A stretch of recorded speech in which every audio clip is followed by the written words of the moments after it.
साथियों, आज हम चर्चा करेंगे शानदार जीवन का आधार। शानदार जीवन का आधार क्या है? क्या हमारी जिंदगी के उद्देश्य, सपने, लक्ष्य स्पष्ट हैं? साथियों समझें, वास्तव में यदि हमें हमारा जीवन बहुत ही आनंदपूर्ण बनाना हो, शानदार जीवन बनाना हो, जिंदगी को वाह वाह आहा मज़े आ गए ये कहना हो, तो बेटा इसका सबसे अच्छा उपाय है क्या? आपको ये तय करना है, आपको ये समझना है कि क्या आपकी ज़िंदगी के उद्देश्य हैं स्पष्ट, क्या आपकी ज़िंदगी के सपने, लक्ष्य स्पष्ट हैं।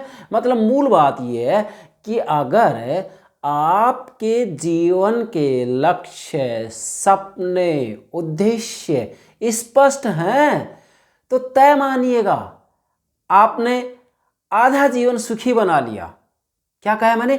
अगर आपकी जिंदगी के सपने, लक्ष्य, उद्देश्य स्पष्ट हैं तो आपके जीवन की आधी समस्याएं वहीं समाप्त हो जाती हैं। कारण क्योंकि जिसकी जिंदगी के उद्देश्य, सपने, लक्ष्य स्पष्ट नहीं होते हैं वह मायूस रहता है, हमेशा उदास रहता है, समस्याओं से ग्रसित रहता है, तनाव से ग्रसित रहता है। और जिसने अपनी जिंदगी के उद्देश्य, सपने, लक्ष्य तय कर लिए हैं, निश्चित है उसका जीवन उत्साहवर्धक होगा, उसका जीवन ऊर्जा से भरा हुआ होगा। कहा भी जाता है, क्या कहा जाता है? अब ये बात आपको नोट करनी है बेटा। कहा भी जाता है कि वास्तविक रूप में सबसे खतरनाक है सपनों का मर जाना। क्या कहा है मैंने? सबसे खतरनाक है सपनों का मर जाना। मतलब अगर आपके जीवन में सबसे ज़्यादा खतरनाक कोई बात है तो वो ये है कि आपके कोई सपने हैं ही नहीं, आपके सपने मर गए हैं, आपने कोई सपना देखा ही नहीं है। अगर आपने कोई सपना नहीं देखा है, आपके सपने मर गए हैं, तो आपका जीवन भी मर गया है। इसलिए सबसे मूल बात है क्या? आपको अपनी जिंदगी के उद्देश्य तय करने हैं, स्पष्ट करने हैं, आपको अपने जीवन में सपने देखने हैं। अब यहाँ सबसे महत्वपूर्ण बात मैं बताऊंगा कि अगर आपकी ज़िंदगी में सपने हैं, आपकी ज़िंदगी में लक्ष्य हैं, आपकी ज़िंदगी में उद्देश्य हैं, तो निश्चित है सपने से विचार बनते हैं। सपन से क्या? सपन से, उद्देश्य से, लक्ष्य से विचार बनते हैं और विचार से कर्म बनते हैं। अब जब विचार से कर्म बनते हैं तो निश्चित रूप में आप अपना जीवन कर्म में लगाए रखेंगे और जिसका जीवन व्यस्त होता है वह सुखपूर्ण अपना जीवन जीता है और जिसका जीवन अस्त व्यस्त होता है वह समस्याओं से ग्रसित रहता है, तनाव से ग्रसित रहता है। वो अपना जीवन सुख से, प्रसन्नता से जी ही नहीं सकता, भले उसके पास कितना ही अपार धन दौलत क्यों ना हो, क्योंकि सपनों का मर जाना सबसे खतरनाक होता है।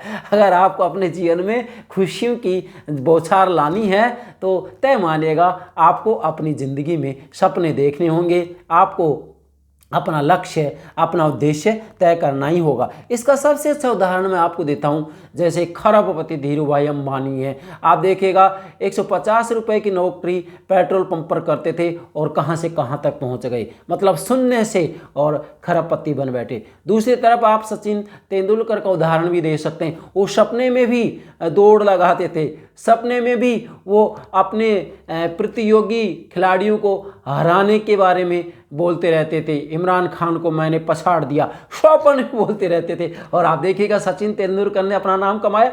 तो बेटा मूल बात यह है कि सपने नहीं मरने चाहिए।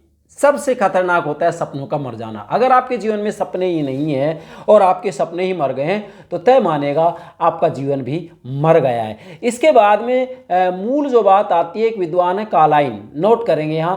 कार्लाइल ने बहुत महत्वपूर्ण कहा है कि उद्देश्य विहीनता से अच्छा है बुरे उद्देश्य देखना। मतलब अगर आपकी ज़िंदगी में कोई उद्देश्य नहीं है तो इससे अच्छा तो ये है कि बुरे उद्देश्य तय कर लो, बुरे सपने देख लो, लेकिन देखो उद्देश्य तय करो। अब अगर आपकी ज़िंदगी का कोई उद्देश्य नहीं है तो आपका जीवन भी बेकार है। इसलिए कार्लाइल ने कहा है उद्देश्य विहीन जीवन से अच्छा बुरे उद्देश्यों को तय करना ही है। मतलब उद्देश्य आपकी ज़िंदगी में होना ही चाहिए, सपना आपकी ज़िंदगी में होना ही चाहिए, लक्ष्य आपकी ज़िंदगी में होना ही चाहिए। ठीक इसी प्रकार से एक विद्वान बर्नार्ड शॉ स्पष्ट रूप में कहा करते थे कि तुम उन चीज़ों को देखते हो जो तुम्हें दिखाई देती हैं और पूछते हो कि वो क्यों नहीं है, और वास्तविक रूप में मैं उनके सपने लेता हूँ जो मुझे दिखाई नहीं देती हैं, और मैं पूछता हूँ कि वो ऐसा क्यों नहीं हो सकता, वो चीज़ प्राप्त क्यों नहीं हो सकती। मतलब मैं हमेशा उन चीज़ों का सपना देखता हूँ जो वास्तविक रूप में मुझे दिखाई नहीं देती हैं, और मैं पूछता हूँ कि ऐसा क्यों नहीं हो सकता, ऐसा क्यों प्राप्त नहीं किया जा सकता, मैं उन चीज़ों को भी प्राप्त कर सकता हूँ। इसके बाद में वास्तविक रूप में देखा जाए तो मैं कहूँगा कि आप अपनी ज़िंदगी में सपने तो देखें, लेकिन बेटा साथियों आपके सपने, यस ये मूल बात समझने की, आपके सपने उच्च, अब जरा समझेंगे, आपके सपने तो हों, उद्देश्य तो हों, लक्ष्य तो हों, लेकिन वो स्वप्न कैसे हों, उद्देश्य कैसे हों, लक्ष्य कैसे हों, ये आपको जानकारी होना चाहिए। अब वो सपने, वो लक्ष्य, वो उद्देश्य कैसे हों, इसकी जानकारी मैं आपको दे रहा हूँ। वो सपने उच्च हों, उपयुक्त हों, उत्कृष्ट हों, उत्साहवर्धक हों। सपने ऐसे होने चाहिए, एक उदाहरण दे रहा हूँ, जैसे आप अपने बिस्तर को आरामदायक बनाने पर अपनी चारपाई की ऊंचाई के ऊपर ध्यान दे रहे हैं, लेकिन आरामदायक नींद पर ध्यान नहीं दे रहे हैं, तो ऐसे सपने देखना बेकार है। एक और उदाहरण देता हूँ। एक पति पत्नी का शानदार चुटकुला है बेटा, समझेंगे। पति पत्नी का बड़ा शानदार चुटकुला है ये। क्या शानदार चुटकुला है कि पति पत्नी अक्सर झगड़ा करते थे किस बात को लेकर कि हमें बेटा होगा, तो पत्नी कहती है मैं बेटे को प्रोफेसर बनाऊंगी, और पति कह रहा है मैं मेरे बेटे को डॉक्टर बनाऊंगा। अब आप देखिएगा, बड़ी मतलब यहाँ व्यंग की बात आ रही है, मजाक की बात आ रही है कि वो खाली पीली झगड़ रहे हैं, जबकि अभी बच्चे का जन्म ही नहीं हुआ है।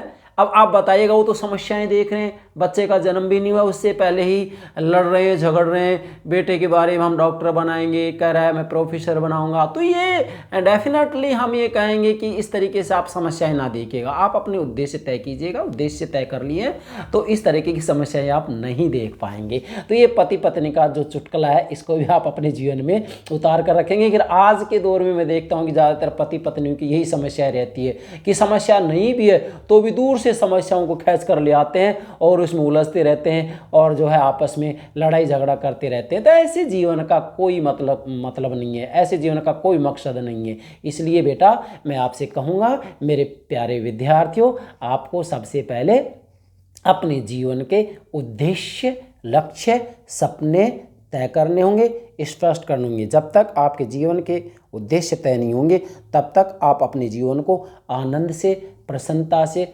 खुशियों से नहीं जी पाएंगे। इसके बाद में एक उदाहरण मैं और देता हूँ आपको, एक मेंढकी का उदाहरण देता हूँ। एक मेंढकी का बच्चा था बेटा, समझे, एक मेंढकी का बच्चा था।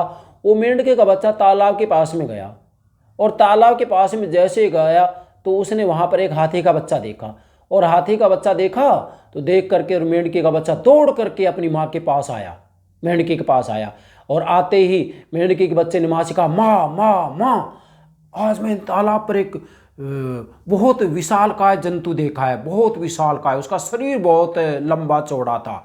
तो मेंढकी ने कहा क्या बात करता है बेटा, मुझसे भी बड़ा है? बोला हाँ। तो मेंढकी ने अपने पेट में हवा भरी और पूछा मेंढकी ने अपने बच्चे से कि बेटा इससे भी बड़ा? मेंढकी के बच्चे ने कहा माँ इससे भी बड़ा। तो मेंढकी ने फिर और हवा भरी अपने पेट में और फिर पूछा अपने बच्चे से बेटा क्या इससे भी बड़ा? मेंढकी के बच्चे ने कहा माँ इससे भी बड़ा। और मेंढकी ने और हवा भरी अपने पेट में और मेंढकी का पेट फूट गया। अब आप बताइएगा ऐसे सपने देखने का क्या औचित्य है? इसलिए आप सपने ऐसे देखें जो कि आप प्राप्त कर सके। तो मेंढकी ने तो उस सपने को प्राप्त करने की कोशिश की जिसको प्राप्त नहीं कर सकती। मतलब मेंढकी हाथी का बच्चा बनना चाह रही है तो हाथी का बच्चा तो कभी नहीं बन सकती। इसी प्रकार से आप सपने वो देखें जो आप प्राप्त कर सकते हैं, उन सपनों को ना देखें जिनको आप प्राप्ति नहीं कर सकते। तो ये आपको ध्यान रखना है कि आपके सपने, लक्ष्य, उद्देश्य उच्च हो, है ना, क्या उच्च हो, स्पष्ट हो, उत्कृष्ट हो और उत्साहवर्धक हो। इसी के साथ में अंत में मैं आपसे ये कहना चाहूँगा, जो कि सबसे महत्वपूर्ण बात है बेटा, अगर आपको वास्तव में अपने जीवन को शानदार रूप में जीना है तो इसके लिए मैं श्रीमद् भागवत गीता का उदाहरण दे रहा हूँ कि श्रीमद् भागवत गीता में मानव को उसकी प्रवृत्ति के आधार पर 3 भागों में बांटा गया है, दैवीय प्रवृत्ति, आसुरी प्रवृत्ति और भाग्यवादी प्रवृत्ति।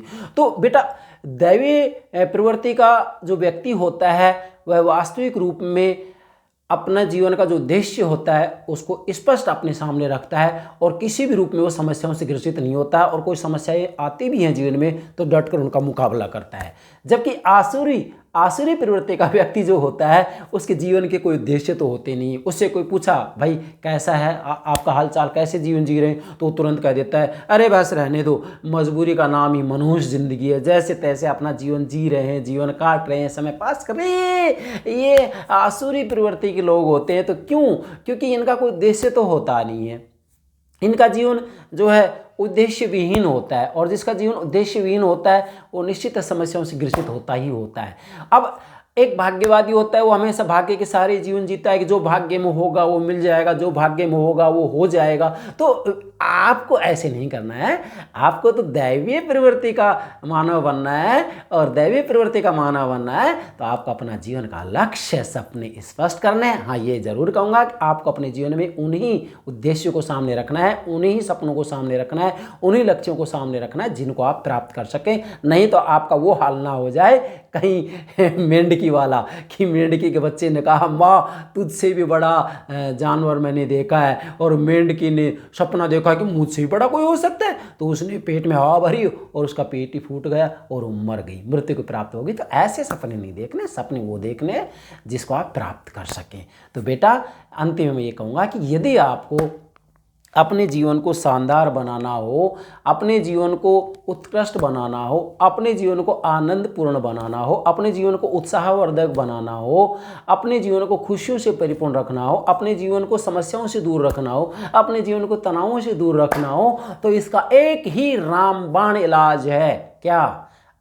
अपनी जिंदगी के उद्देश्य स्पष्ट होने चाहिए। आपको अपने जीवन का उद्देश्य तय करना होगा। जिसके जीवन का कोई उद्देश्य नहीं होता है उसका जीवन अस्त व्यस्त होता है, और अस्त व्यस्त रूप में वह जीवन जीता है, और अस्त व्यस्त रूप में जीवन जीते हुए ही वह मृत्यु को प्राप्त हो जाता है और जीवन में किसी प्रकार का कोई योगदान नहीं दे पाता है। इसलिए शानदार जीवन का आधार है आपके जीवन का उद्देश्य स्पष्ट होना चाहिए। मुझे पूरा विश्वास है आज का लेक्चर आप बेहतर तरीके से समझ गए होंगे। यस बेटा, okay, thank you very much, thank you very much.